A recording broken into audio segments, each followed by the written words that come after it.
오늘 우리 구주 강림 애드벤트 두 번째 주일을 맞이하고 있습니다. 우리가 강림절이라고 그러죠. 그리고 또 다른 데서는 뭐 대강절이라고 그리고 또 다른 데서는 뭐 대림절이라고도 그럽니다. 근데 영어로는 애드벤트입니다. 근데 이 애드벤트에 가장 중요한 단어가 하나 있습니다. 그 단어는 준비하라, prepare라고 하는 단어입니다. 오늘 본문 누가복음 3장 1절부터 6절은 예수님의 탄생이 역사적인 사건이다라고 하는 것을 아주 자세하게 누가는 기록하고 있습니다. 누가복음 3장 1절과 2절에 누가의 증언입니다. 디베리오 황제가 통치한 지 15해 곧 본디오 빌라도가 유대의 총독으로 헤롯이 갈릴리 분봉왕으로 그 동생 빌립이 이두레와 드라곤이 지방의 분봉왕으로 루사니아가 아빌렌의 분봉왕으로 안나스와 가야바가 대제사장으로 있을 때에 하나님의 말씀이 빈들에서 사가랴의 아들 요한에게 임한지라. 그런데 지금 누가가 증언하는 디베리오 황제, 본디오 빌라도, 헤롯, 그 다음에 빌립, 그 다음에 안나스와 가야바, 이 사람들은 역사에 의하면 모두가 예수를 죽이는데 일조한 인물들이다라고 하는 것입니다. 이미 지금 누가는 이 사건이 역사적으로 실제 일어난 사건이었다라고 하는 것을 지금 증언하고 있는 것입니다. 이 사람들이 살던 시대가 기원전 길게 하면 29년부터 시작을 해갖고 우리가 기원 후 서기 한 대략 36년까지에 있는 분들입니다. 오늘 이제 본문 누가복음 3장 1절부터 6절에 핵심 구절을 좀 더 쉽게 제가 좀 읽어 보겠습니다. 세례 요한의 입을 제가 빌려서 대신 제 말로 한번 바꾸어 보았습니다. 예수 그리스도를 영접하기 위해서 당신들의 마음의 길을 넓고 곧게 하라.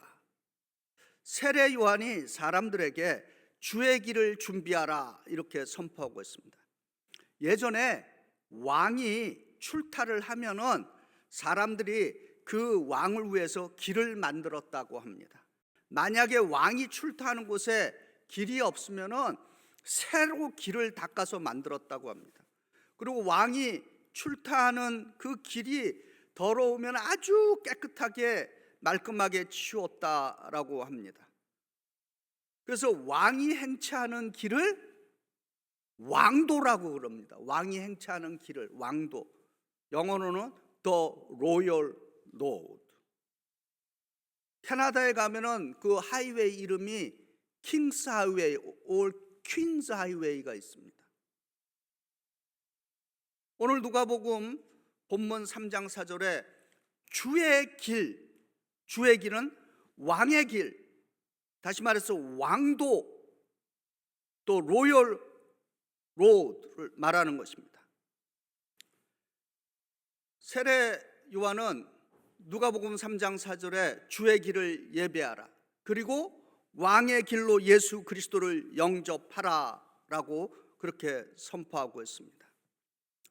우리가 사는 이 미국이 참 힘 있는 나라, 세계에서 최강의 나라인데 왜 이 나라가 힘이 있는가? 제가 저기 캔사스에서 90년대 목회할 때, 이제 영어 회중 목회를 할 때 그 지역이 어디였냐면은 마운밸리와 알타몬트예요. 그게 어디냐면 오클라호마와 캔사스 그 스테이트 라인입니다. 여러분에게는 좀 연세 드신 분들은 그 우리에게 잘 알려진 그 하나의 드라마하면서 실제 이야기죠. The Little House on the Prairie, 초원의 집이라고 기억하시죠? 바로 제가 그 목회할 때가 90년대 바로 그 지역이었습니다. 그래서 실제 그 노라 하우스를 방문했던 경험이 있습니다. 그런데 저희 그 영어 우리 미국 교인들도 대농을 합니다. 그러면 이렇게 찻길이 이렇게 있는데 양쪽으로 밀밭이랑 또 이렇게 마일로라고 하는 게 있어요. 그게 양쪽으로 확 이렇게 아주 끝도 없이 펼쳐집니다. 근데 그 길이, 그런 길도 다 페이브가 돼 있어요. 아스팔트로 쫙. 그 시골 구석구석에도 다 아스팔트로 해서, 그래서 그때 이게 미국이라는 데가 이래서 힘이 있구나. 사실 근데 그런 길을 놓을 이유도 없는데 그런 그 좌우로 그냥 어마어마한 그 밀밭이랑 그 마일로밭이 펼쳐지는데 그 사이에 아스팔트 길이 쫙 나서 그 차로 그냥 싱싱 달리는 그런 경험을 한 적이 있습니다. 세례 요한은 오늘 우리들의 마음의 하이웨이를 건설하라. 그리고 예수 그리스도를 위해서 우리 각자의 마음에 고속도로를 만들라, 이렇게 지금 선포하고 있는 것입니다. 어떻게 예수 그리스도를 위한 마음의 이 고속도로를 만들 수 있느냐라고 하는 것을 우리가 이제 말씀을 통해서 적용해 봅니다. 세례 요한은 누가복음 3장 3절에 회개하라, repent, 이렇게 선포합니다. 회개는 이 원어로 메타노에오라고 부릅니다. 그런데 이 메타노에오는 두 단어가 합해진 단어입니다. 메타는 뒤에 after 혹은 afterwards, 나중이라고 하는 그런 뜻이 있습니다. 그 다음에 노에오는 생각하다, 인지하다라고 하는 뜻이 있습니다. 그래서 이 회개라고 하는 뜻에는 합하면은 생각의 변화, 마음의 변화, 그리고 그 변화가 방향, 디렉션을 바꿔서 하나님께로 돌아가는 것을 말하는 것입니다. 그래서 예수 그리스도의 메시지인 구원은 회개와 믿음이 아주 밀접하게 연결이 되어 있습니다. 그래서 이 성경에 회개하라라고 하는 이 용어는 마음과 정신의 그 심오한 변화를 나타내면서 동시에 죄에서 돌이켜서 하나님을 향해서 가는 것과 관련이 있습니다. 이건 그냥 단순히 내가 죄를 졌구나, 이게 아니라는 것이죠. 내가 죄를 졌구나 하고 하나님 저는 죄인입니다, 이걸로 끝나는 것이 아니다라고 하는 것입니다. 예수님의 그 최초의 공식 설교, 첫 번째 최초의 그 예수님의 취임 설교가 마가복음 1장 15절에 이렇게 증거합니다. 하나님의 나라가 가까웠으니, 예수님이 직접 말씀하십니다. 회개하고 복음을 믿으라. 아멘. 주님의 최초의 설교입니다. 그래서 회개는 이 감정적이고 어떤 심리적인 슬픔이 아니라 회개는 방향의 변화인 것입니다. Change of direction인 것입니다. 삶을 바꾸는 아주 적극적인 그러한 의미가 포함되어 있는 것입니다. 성경에서 이것을 가장 잘 표현해 주는 그 이야기가 탕자의 이야기입니다. 탕자, 돌아온 탕자. 그래서 어떤 분이 재밌게 그 탕자를 돌아온 탕자를 우리 한국 사람들은 설렁탕 무슨 탕을 좋아하는데 탕자를 돌탕 이야기 그렇게 말하더라고요. 귀가 있는 분들은 우스운 얘기인 거 알 거예요. 그 이야기를 좀 이렇게 우리는 우리 한인 성도들은 이 성경을 이렇게 좀 잘 아시니까 이 돌아온 탕자 이야기 그러면 이렇게 이미지가 들어오는데, 우리 미국 회중 가운데는 그 탕자 이야기가 그게 어디에 있나? 그럼 다 설명을 해드려야 돼. 제가 또 이게 무슨 얘기고 성경 본문 어디에 있다. 그런 분들이 좀 계십니다. 미국 성도 가운데. 아시지만 좀 제가 다시 조금 이야기를 엮어봅니다. 어느 마을에 부유한 아버지와 그리고 그 분에게 두 아들이 있었습니다. 근데 이 둘째 아들이 아버지의 유산을 미리 달라 요구합니다. 도저히 성경의 관점에서는 있을 수 없는 거예요. 살아있는 아버지에게 유산을 미리 달라라고 하는 것은 아버지를 죽은 자 취급을 할 경우에 가능한 것입니다. 그것이 성경의 이야기입니다. 그런데 아버지가 그럼에도 불구하고 아들에게 모든 유산을 미리 넘겨줍니다. 그리고 이 아들은 먼 나라로 가서 마음껏 즐기고 방탕한 삶을 살았습니다. 그러나 얼마 지나지 않아서 모든 재산 다 탕진하고 기근이 닥치고 결국 굶주림에 허덕이고는 나중에는 돼지우리 치는 곳으로 전락하게 됩니다. 그리고 돼지가 먹는 음식을 먹게 됩니다. 그제야 이제 이 아들이 자신의 잘못을 깨닫고, 내 아버지 집에 일꾼들이 있는데 그들은 풍족히 먹는데 난 여기서 굶어 죽는구나. 내가 아버지께 돌아가, 아버지, 제가 하늘과 아버지께 죄를 지었습니다. 이제는 아버지의 아들이라 불릴 자격조차도 없습니다. 저를 품꾼 하나로 삼아 주십시오라고 말합니다. 그렇게 마음으로 생각하고 일어나서 아버지의 집으로 돌아갔습니다. 멀리서 그 아버지가 아들이 오는 것을 보고서 그 노인이 달려가서 아들을 끌어안고 기뻐합니다. 그리고 아들의 그 진심 어린 그 아버지여 나를 용서하여 달라라고 하는 그 말에, 그의 진심 어린 회개에 아버지가 용서를 해주고 잔치를 베풉니다. 회개란 이 아들처럼 삶의 방향을 정말로 바꾸어 내는 것입니다. 이것이 회개이다라고 하는 것입니다. 근데 성경 디모데전서 4장 2절은 이 양심의 화인을 맞았다라고 하는 이야기를 하고 있습니다. 양심은 하나님께서 우리 각 사람에게 불어넣어 주신 윤리적이고 도덕적인 자각인 것입니다. 그런데 이렇게 증거합니다. 양심의 화인을 맞았다. 양심이 영어로는 아이언, smeared by iron, 불로 지져지게 양심이 지져졌다는 거예요. 그래서 마비가 되었고 둔감해졌다는 겁니다. 그 양심이 올바르게 작동하지 못하는 것입니다. 그 화인으로 인해서 상처받은 그 동물 가죽처럼 아무리 놀라운 악한 일들이 와도 감각이 없어진다는 것입니다. 그런데 회개는 어떠한 조그만 일에도 죄를 깊이 뉘우치고 나의 삶의 방향을 하나님께로 돌리는 것입니다. 예수 그리스도 안에서 새로운 인생을 경험하기 위해서는 우리는 하나님께로 우리의 삶의 방향을 돌리는 회개가 있어야 되는 것입니다. 그래서 세례 요한은 마음이 구부러진 길을 곧게 하라 이렇게 선포합니다.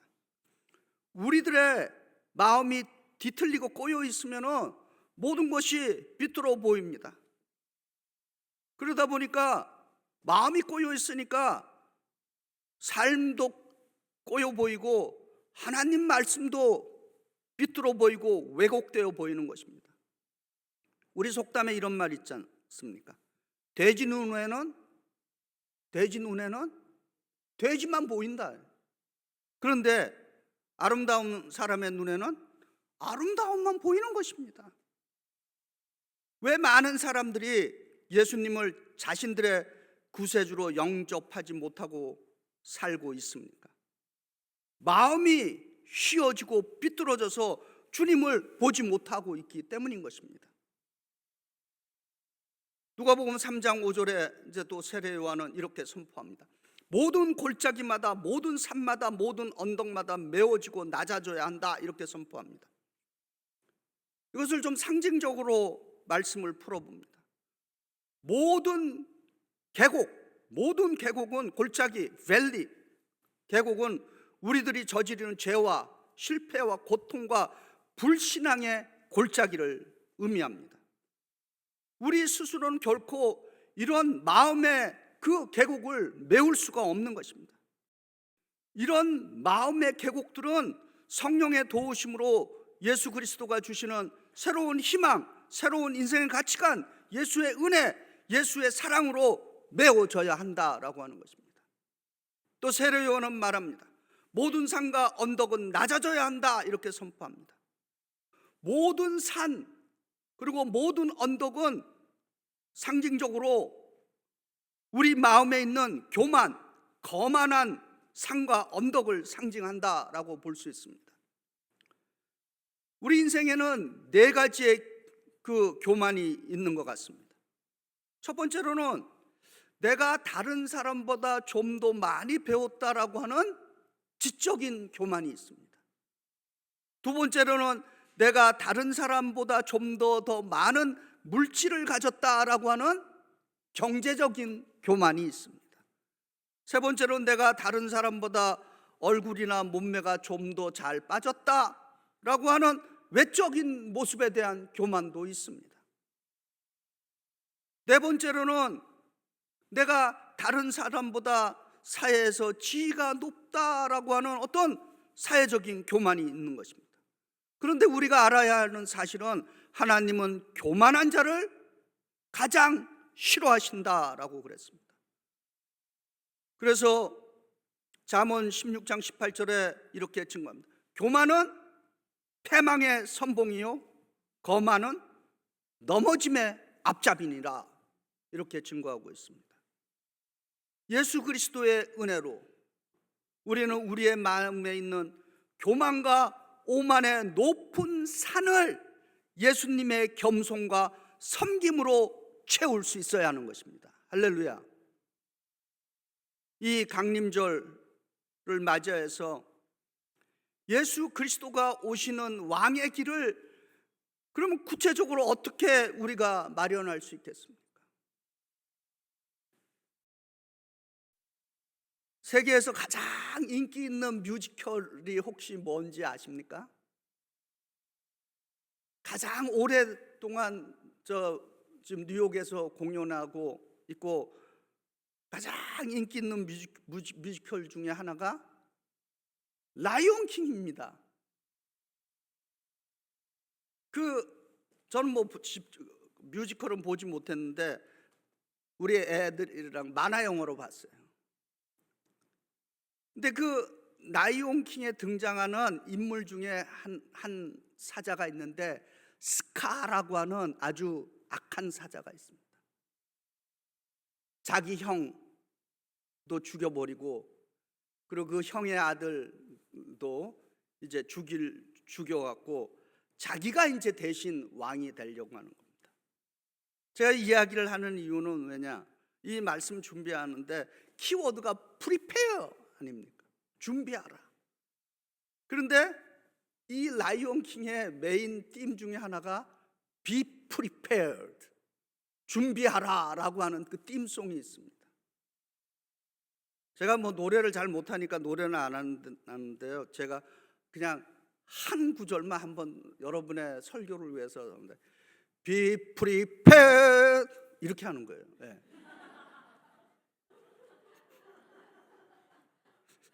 이렇게. 저도 웃기네요. 제가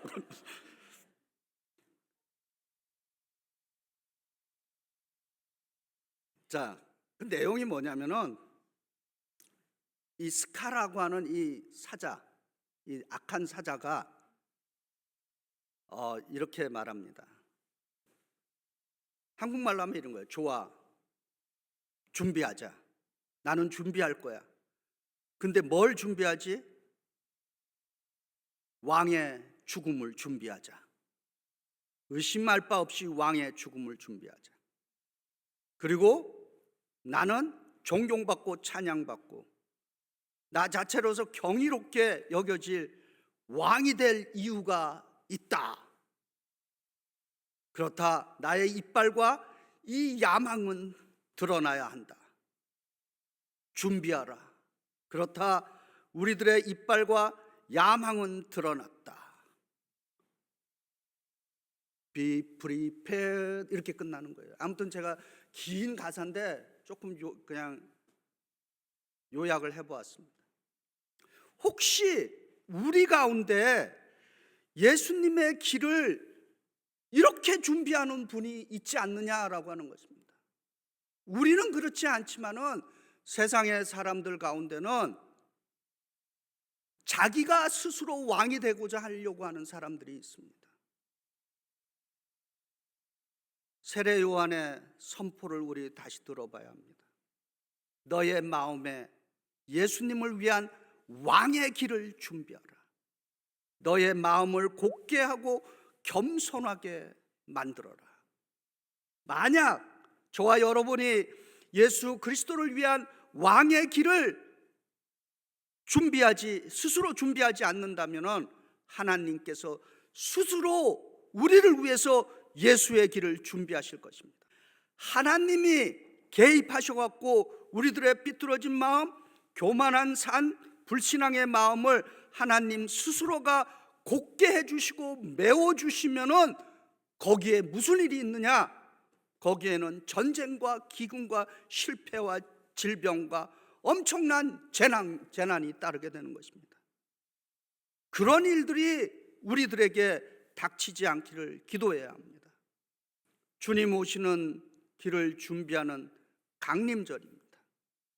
성령의 도우심으로 우리 마음에 예수 그리스도를 영접하고 환영하는 도로 공사를 시작해 보기를 바랍니다. 그래서 우리 마음속에 예수 그리스도를 위한 왕의 길, 왕도를 준비하면은 성령께서 우리 마음 안에 하나님이 주시는, 약속하여 주시는 희망, 사랑, 평화, 기쁨으로 채워 주실 줄 믿습니다. 할렐루야.